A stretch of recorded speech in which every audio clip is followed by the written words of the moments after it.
ଶ୍ରାବଣ ମାସର ଆଜି ଶେଷ ସୋମବାରରେ ଡୁବୁରି ସ୍ଥିତ କପିଳେଶ୍ୱର ମହାଦେବଙ୍କ ମନ୍ଦିରରେ ଜଳା ଲାଗିକି କଲେ ଶହ ଶହ କାଉଡ଼ିଆ।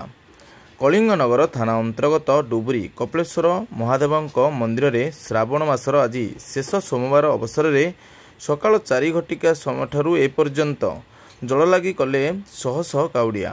ସମସ୍ତ ଶ୍ରଦ୍ଧାଳୁଙ୍କ ଉଦ୍ଦେଶ୍ୟରେ କପିଳେଶ୍ୱର ବୋଲବମ୍ ସେବା ଟ୍ରଷ୍ଟ ପକ୍ଷରୁ କାଉଡ଼ିଆ ଓ ଭକ୍ତମାନଙ୍କ ସେବା ପାଇଁ ସମସ୍ତ ପ୍ରକାରର ସୁବନ୍ଦୋବସ୍ତ କରାଇଥିବା ଦେଖିବାକୁ ମିଳିଥିଲା।